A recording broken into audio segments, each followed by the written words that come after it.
Well, China may be the world's emerging powerhouse, but its leader still sees the global recovery as slow and fragile, and more reform is needed. Hu Jintao has been speaking at the Economic Forum in St. Petersburg a day after failing to agree on a major energy deal with Russia. Let's assess what he's had to say with Dr. Baozhi Qu, an assistant professor of economy at City University in Hong Kong. Good to see you. So China's economy is racing ahead, but your leader is still worried about sluggish recovery. How can emerging countries like yours and Russia play a part in helping, do you think?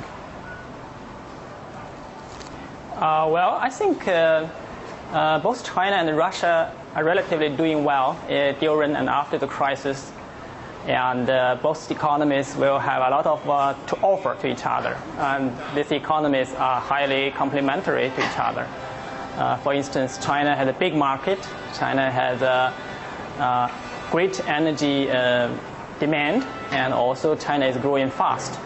And on the other hand, Russia has a big land size, very rich in energy and minerals, and it needs China as a big market, as a consumer.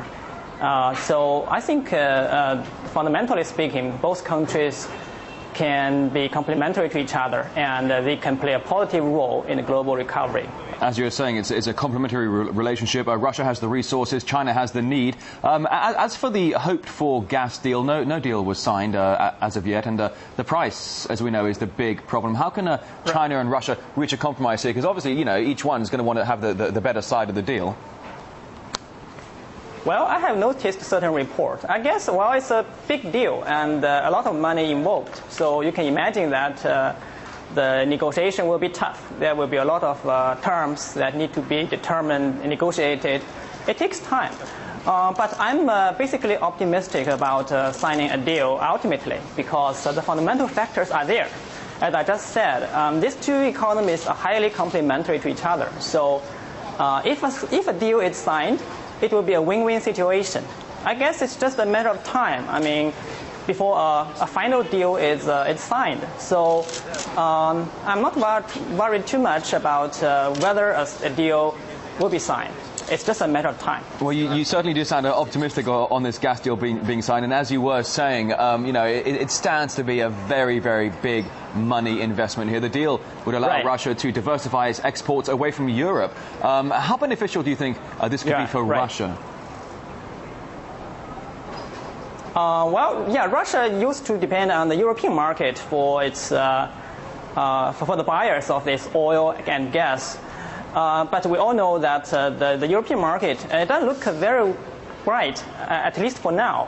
So Russia needs to diversify. I mean, Russia needs to be more diversified in terms of getting its gas and oil and other energy and the resources more diversified in terms of market. So if Russia can have a more balanced model between Europe and East Asia, which is the most rapidly developed region in the whole world economy. So I think this deal could be good for Russia in the long run. All right, and turning our attention certainly now... it will be good to China. I'm sorry, please continue. What? Yeah, and certainly it will be good to China too. I mean, China also wants to diversify its supply of energy sources. For instance, it used to depend heavily on the Middle East. So we all know the recent disturbance there.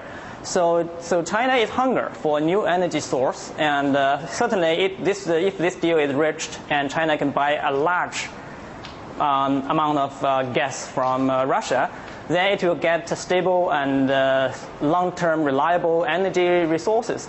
So that is certainly beneficial to China. As you're saying, so mutually beneficial here for China and Russia, but also regional, massively regional implications here as well. If China can start relying on Russia for energy instead of, as we know, the troubled Middle East area. But if I may just change gears for a moment here, Russia and China are united against NATO's military campaign in Libya. Do you think they are able to counterbalance Western supremacy on urgent international problems like this? Yeah, of course. I mean, it's obvious that Russia and China have a lot of common grounds in a number of international issues. I guess on the Libya front, both China and Russia think it should be a peaceful and political resolution rather than military action. All right, Dr. Baozhi Qu, Assistant Professor of the Department of Economics and Finance at the City University of Hong Kong. Many thanks indeed.